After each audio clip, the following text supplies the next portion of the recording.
Hello everyone, कैसे हैं आप लोग। दोस्तों आज 29 अप्रैल है और बीएड के 107 पदों के लिए फिर से करना पड़ेगा आवेदन। यानी कि दोस्तों 2022 में विज्ञापन संख्या 51 जो जारी किया गया था, इसमें असिस्टेंट प्रोफेसर बीएड के लिए जो विज्ञप्ति थी उसको रद्द कर दिया गया था। हालांकि इस पर 2025 में दोबारा से आवेदन लिए गए, लेकिन इसकी अर्हता को पुनः चुनौती दी गई और दोबारा से इसका विज्ञापन रद्द कर दिया गया था।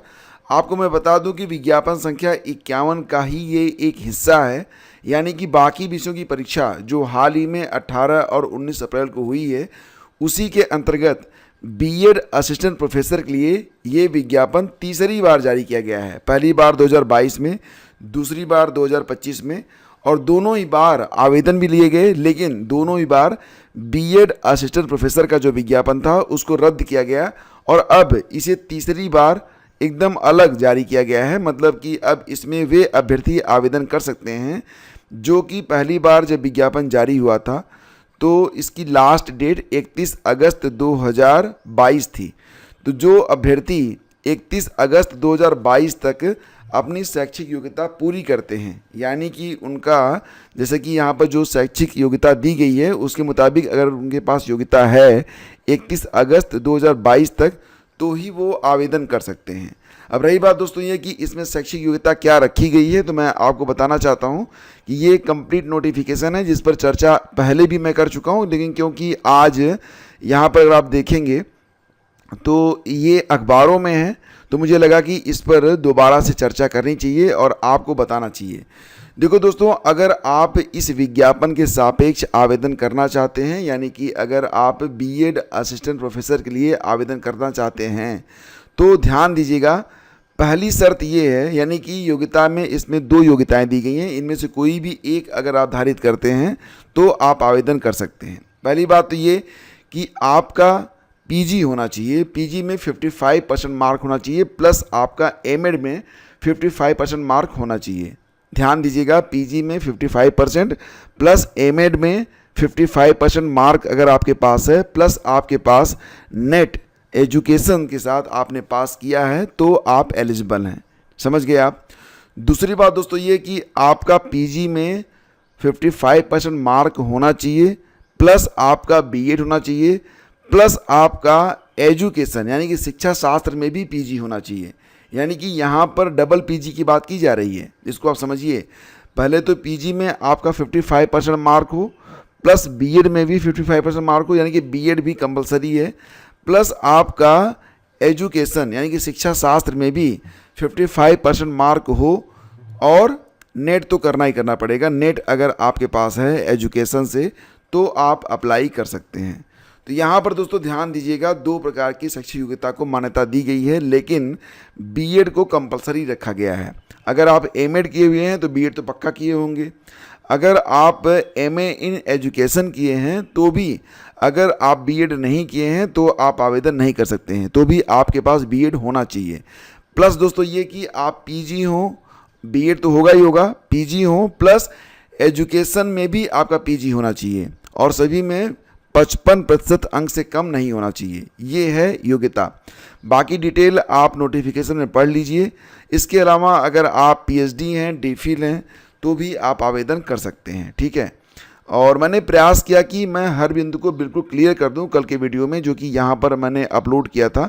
आप यहाँ पर इसे देख सकते हैं डिटेल में, लगभग 15 मिनट का वीडियो है और मैंने नोटिफिकेशन को बहुत अच्छे से समझाया है। आप चाहें तो इसको देख लीजिएगा। आपकी हर जो उलझन है, जो आपका हर समस्या है, उसका समाधान इसमें मिल जाएगा।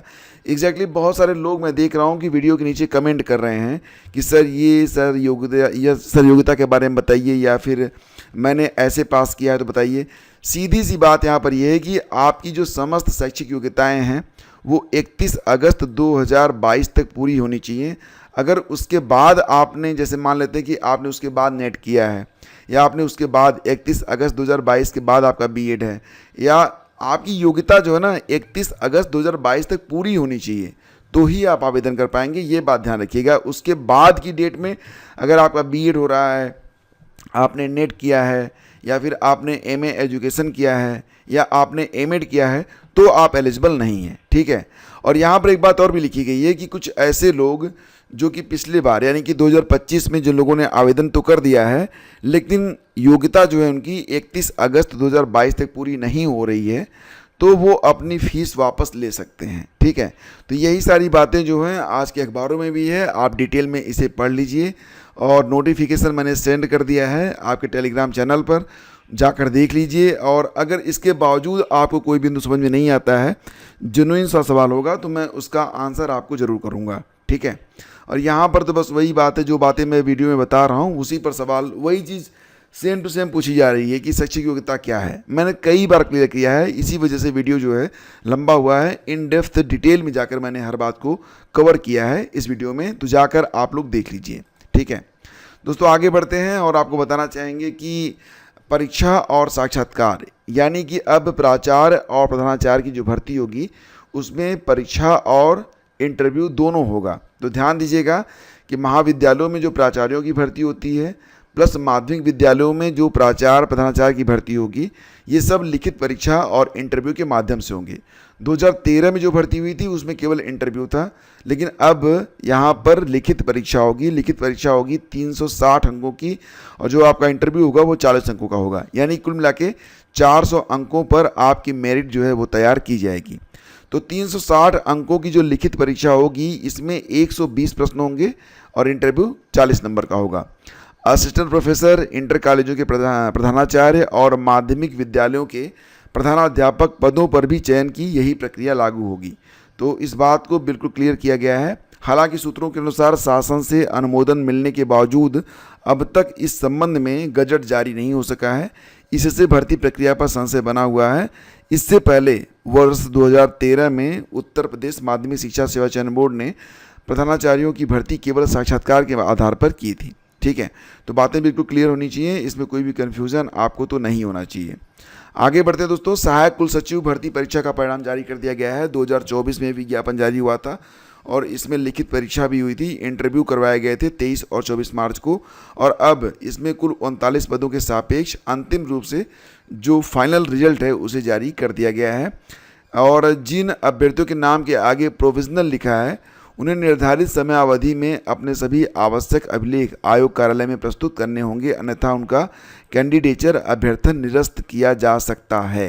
ठीक है, और जानकारी ये मिल रही है दोस्तों कि इस साल पुलिस में 1 लाख से ज़्यादा भर्तियां। तो मुख्यमंत्री योगी आदित्यनाथ ने कहा है कि अब भर्तियों में नहीं चलती सिफारिश और पैसा, और ये भी कहा कि इस वर्ष 2026 में पुलिस में लगभग 1 लाख नई भर्तियां करने की घोषणा की गई है मुख्यमंत्री के द्वारा। उन्होंने कहा कि नौजवान यूपी पुलिस बल का हिस्सा बनना चाहता है, इसके लिए पुलिस भर्ती और प्रोन्नति बोर्ड युवाओं को अवसर उपलब्ध कराएगा। मुख्यमंत्री मंगलवार को इंदिरा गांधी प्रतिष्ठान में पुलिस दूरसंचार विभाग में नवचयनित 936 प्रधान परिचालक यांत्रिक को नियुक्ति पत्र वितरित करने के बाद संबोधित कर रहे थे। तो मतलब ये कि 1 लाख और भर्तियों का इंतजार अभ्यर्थी कर सकते हैं। मुख्यमंत्री ने ये बात कह दी है कि 1 लाख और भर्तियां उत्तर प्रदेश में की जाएंगी। और दोस्तों आगे बढ़े तो जो भी अभ्यर्थी यूपी बोर्ड में हाई स्कूल और इंटरमीडिएट परीक्षा में हाल ही में जिनका परिणाम जारी किया गया है, अगर उनके परिणाम में कोई संशोधन करना है तो जैसा कि आप जानते हैं माध्यमिक शिक्षा परिषद के जो 5 मतलब रीजनल बनाए गए हैं प्रकोष्ठ, उसमें मेरठ, बरेली, प्रयागराज, वाराणसी और गोरखपुर हैं। तो यहाँ पर एक ग्रीवांस सेल गठित किया गया है। ग्रीवांस सेल मतलब 5 क्षेत्रीय कार्यालयों में शिकायत और निस्तारण प्रकोष्ठ। तो परिषद के अपर सचिव प्रशासन के सत्येंद्र कुमार सिंह के अनुसार परीक्षार्थी अपने जिले से संबंधित क्षेत्रीय कार्यालय में अंक पत्र की प्रति, आवश्यक साक्ष्य और अन्य दस्तावेज के साथ आवेदन जमा कर सकते हैं। सेल 29 अप्रैल से 29 मई तक सक्रिय रहेगा। तो आपकी सुविधा के लिए ग्रीवांस सेल बनाया गया है। आप चाहें तो अगर कोई दिक्कत है तो उसको ग्रीवांस सेल में एप्लीकेशन देकर ठीक करवा सकते हैं। और दोस्तों रेलवे भर्ती बोर्ड ने गैर तकनीकी लोकप्रिय वर्ग यानी कि एनटीपीसी स्नातक पूर्व यानी कि 12वीं स्तर की भर्ती परीक्षा के लिए मंगलवार को परीक्षा सत्र की सूची और परीक्षा तिथि जारी कर दी है। अभ्यर्थी परीक्षा तिथि से 1 सप्ताह पहले आधिकारिक वेबसाइट पर जाकर परीक्षा सत्र की जानकारी देख सकते हैं। यह परीक्षा 7 मई से 21 जून के बीच अलग अलग तिथियों में देश भर के केंद्रों पर होगी। और बिहार के अभ्यर्थी मुख्य रूप से आरआरबी पटना, मुजफ्फरनगर, कोलकाता और प्रयागराज जोन से आवेदन करते हैं। 12वीं स्तर में कुछ जोन की सीटें उपलब्ध हैं। इनमें आरआरबी पटना से 24 पद, आरआरबी मुजफ्फरनगर 39 पद मुजफ्फरपुर, और आरआरबी कोलकाता से 499 पद, आरआरबी प्रयागराज से 303 पद हैं। देश भर से 45 लाख आवेदन आए हैं। तो मतलब ये कि परीक्षा सार की जो सूची है वो जारी कर दी गई है और एग्ज़ाम डेट भी जारी कर दिया गया है।